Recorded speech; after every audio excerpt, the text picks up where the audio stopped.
आज हम लोग बात करने वाले हैं बीए पार्ट 1 हिस्ट्री ऑनर्स का चैप्टर 9। चैप्टर 9 आप लोगों को पता है कि पूरी अच्छी तरह से कंप्लीट हो गया है और इसका हम लोग अब ऑब्जेक्टिव क्वेश्चन देख रहे हैं। अब इसका कौन सा ऑब्जेक्टिव क्वेश्चन, पहले आपको पता है कि पहले चैप्टर हम कंप्लीट करवाते हैं, उसके बाद ऑब्जेक्टिव क्वेश्चन, उसके बाद उसका सब्जेक्टिव क्वेश्चन और उसके बाद हम मॉडल सेट देते हैं। मॉडल सेट कहाँ दिया जाता है? टेलीग्राम ग्रुप में मॉडल सेट रहता है, जहां पर आपको हल करके और उसी ग्रुप में भेजना होता है। हम चेक करके आंसर बताते हैं कि आप आंसर सही लिखे, गलत लिखे, क्या किए, सब बताते हैं। और एग्जाम में आपको कैसे लिखना चाहिए और बेहतरीन आंसर कैसे लिख सकते हैं, आंसर राइटिंग कैसे करते हैं, ये सब अच्छा से डिस्कस होता है। किस में? टेलीग्राम ग्रुप में। टेलीग्राम अभी तक आपने ज्वाइन नहीं किया है तो टेलीग्राम ग्रुप का लिंक डिस्क्रिप्शन में होगा, वहां से टेलीग्राम ग्रुप ज्वाइन कर सकते हैं। तो चलिए हम लोग ऑब्जेक्टिव क्वेश्चन शुरू करते हैं। इससे आप लोगों का क्या हो जाएगा, इससे आप लोगों का रिवीजन भी हो जाएगा। समझ लीजिए, जो चैप्टर पढ़ा है उसका रिवीजन भी हो जाएगा कि ये आपको कितना इसमें से क्वेश्चन याद था। आप कमेंट में लिखकर जरूर ये बात बताइएगा कि आपको इसमें से कितना क्वेश्चन का आंसर याद था। और इसमें हम 2 क्वेश्चन अलग से देंगे, जिसको कमेंट में आपका आंसर लिखना होगा उन दोनों क्वेश्चन का। चलिए शुरू करते हैं। सबसे पहला है कि मौर्य वंश का संस्थापक कौन था? ए चाणक्य, बी अशोक, सी चंद्रगुप्त मौर्य और डी बिंदुसार। अब आप कहेंगे इसका आंसर हो जाएगा चंद्रगुप्त मौर्य। आप कहेंगे इतना आसान क्वेश्चन क्यों करवा रहे हैं, मौर्य वंश का संस्थापक कौन है? तो ये आसान है तो क्वेश्चन आप पूछा जाएगा। अब मान लीजिए क्वेश्चन ना करवा, हम तो पढ़ा दिए कि मौर्य वंश के संस्थापक चंद्रगुप्त मौर्य थे, ठीक है। ये ऑब्जेक्टिव क्वेश्चन में हम ना करवाए, आएगा ही आएगा, कंफर्म है कि आएगा, ये आता ही है। तो आ जाएगा तो आप लोग कहेंगे देखिए टीचर करवाइबे नहीं किए थे, हमको ये नहीं पढ़ाए थे। अरे जब कब पढ़ाए हैं, मौर्य वंश जब पढ़ा रहे थे तो पढ़ाए थे कि मौर्य वंश के संस्थापक चंद्रगुप्त मौर्य है, लेकिन इसमें पढ़ाना जरूरी है क्योंकि बच्चे कहते हैं कि करवाइबे नहीं किए हैं, ये ऑब्जेक्टिव क्वेश्चन बताया ही नहीं है, तो कैसे ऑब्जेक्टिव क्वेश्चन ये आ गया? तो वो सब करना पड़ता है। चलिए आगे बढ़ते हैं। हाँ, और मौर्य वंश के संस्थापक चंद्रगुप्त मौर्य थे। इनके गुरु कौन थे? गुरु चाणक्य थे। और उसके बाद इन्होंने किससे युद्ध किया था? अब बताइए तो, ये किससे युद्ध करके मगध के राजगद्दी पर बैठे थे? पहला क्वेश्चन है, इसका आंसर आपको लिखकर बताना है कमेंट में। पहला क्वेश्चन है कि ये इन्होंने किससे युद्ध करके मगध के राजगद्दी पर बैठे थे और ये ईस्वी कब था? कौन सी ईस्वी में ये युद्ध करके बैठे थे मगध के राजगद्दी पर और किससे? 2 क्वेश्चन हो गया। दोनों क्वेश्चन का आंसर आपको कमेंट में लिखकर बताना और इसमें से बताइए कितना क्वेश्चन का आंसर आपको याद था, पहले से आपको पता था। इसमें सब के सब क्वेश्चन का आंसर पहले से आपको पता होना चाहिए, ध्यान रखिए। अगला क्वेश्चन क्या है कि यहाँ पर हेलेना की शादी किससे हुई थी? और एक बात, संस्थापक चंद्रगुप्त मौर्य थे, इनके गुरु चाणक्य थे। चंद्रगुप्त मौर्य के उत्तराधिकारी कौन हुआ? बिंदुसार हुआ। ध्यान रखिए, चंद्रगुप्त मौर्य का उत्तराधिकारी पूछ दिया जाता है तो वो बिंदुसार है। चलिए आगे बढ़ते हैं। ये हेलेना की शादी, यानी हेलेन भी कहते हैं, हेलेना भी कहते हैं। हेलेना की शादी किससे हुई थी? अशोक, बिंदुसार, चंद्रगुप्त मौर्य या पुष्यमित्र सुंग? तो किससे हुई थी? चंद्रगुप्त मौर्य से। अब हेलेन थी कौन है? हेलेना नाम है या इसका हेलेन भी कहते हैं। अब हेलेन कौन थी? ये थी सेलुकस निकेटस की पुत्री थी। अब सेलुकस निकेटस कौन था? चंद्रगुप्त मौर्य के राजा बनने के बाद मगध पर आक्रमण किया था सेलुकस निकेटस। सेलुकस निकेटस था ये सिकंदर का वो सेनापति था।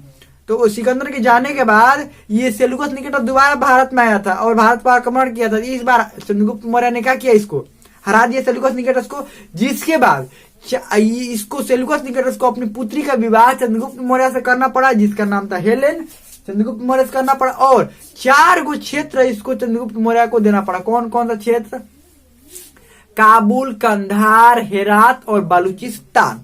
ये चारों क्षेत्र को चंद्रगुप्त मौर्य को दान में देना होगा, मतलब देना पड़ा। दान में क्या करना पड़ा? देना पड़ा। किसको? सेलुकस निकेटस दिया था चंद्रगुप्त मौर्य को, अपनी पुत्री का भी शादी किया था।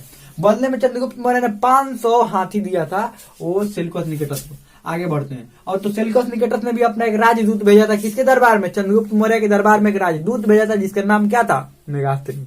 और मेगास्थिनी जी कौन सी पुस्तक की रचना की थी? इंडिका। आगे बढ़ते हैं। चंद्रगुप्त मौर्य को जैन धर्म की शिक्षा किसने दिया था? जैन धर्म की शिक्षा किसने दिया था? भद्रबाहु, स्थूलबाहु, विष्णुगुप्त या डी, इनमें से कोई नहीं। तो ये भद्रबाहु ने।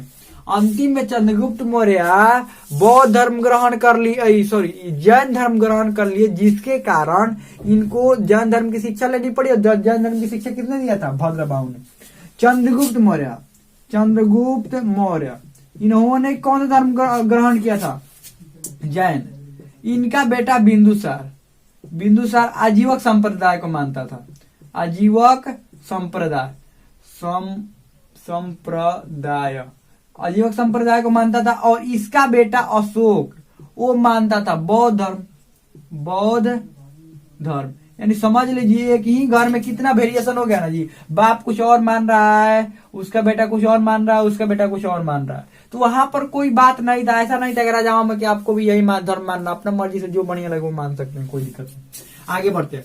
और शास्त्र किसकी रचना है, ये सभी लोग जानते होंगे, बाणभट्ट, पतंजलि, चाणक्य, मेगास्थनीज। तो ये चाणक्य की रचना है। मेगास्थनीज की रचना इंडिका। मेगास्थनीज कौन था, चंद्रगुप्त मौर्य के दरबार में आया हुआ एक राजदूत था। किसने राजदूत भेजा था, सेल्यूकस निकेटस ने अपना राजदूत चंद्रगुप्त मौर्य के दरबार में भेजा था। आगे बढ़ते हैं। चंद्रगुप्त मौर्य की मृत्यु कब नहीं कहाँ हुई थी, कहाँ हुई थी, चंद्रगुप्त मौर्य की मृत्यु कहाँ हुई थी, श्रवण बेलगोला, पटना, अटक या दिल्ली। तो श्रवण बेलगोला में मृत्यु हुई थी।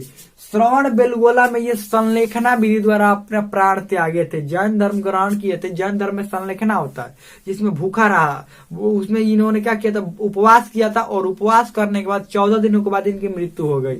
उपवास के कितने दिनों के बाद, 14 दिनों के बाद इनकी मृत्यु हो गई। उसी को कहते हैं संलेखना।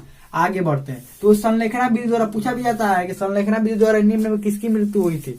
तो ये चंद्रगुप्त मौर्य की मृत्यु संलेखना विधि द्वारा हुई थी। इन्होंने जैन धर्म ग्रहण किया था। किससे, जैन मुनि भद्रबाहु से। जैन मुनि भद्रबाहु से जैन धर्म की शिक्षा ली थी। आगे बढ़ते। चाणक्य का दूसरा नाम क्या है, विष्णुगुप्त, कौटिल्य, ई और बी दोनों, और डी स्कंदगुप्त। तो ये चंद्रगुप्त चाणक्य का जो नाम है वो विष्णुगुप्त भी है और कौटिल्य भी है। तो इसका आंसर हो जाएगा सी, ए और बी दोनों। और इनका नाम चाणक्य भी, ध्यान रखिए। चाणक्य कौन थे, चंद्रगुप्त मौर्य के गुरु थे। चंद्रगुप्त मौर्य राजा बनने के बाद प्रधानमंत्री चाणक्य को बनाए थे। ये क्वेश्चन पूछा जाता है, ध्यान रखिएगा। चंद्रगुप्त मौर्य राजा बनने के बाद किसको बनाए थे, ये अपना प्रधानमंत्री चाणक्य को। चाणक्य ने राजा के सप्तांग सिद्धांत दिया था। राजा के सप्तांग सिद्धांत के बारे में बताया, कौन कौन, राजा, अमात्य, दुर्ग, उसके बाद मित्र, और उसके बाद कोष, दंड। ये कुल कितना हुआ, कुल 7 हुआ। अब से बताते हैं। राजा नहीं, 6 गो ही हुआ।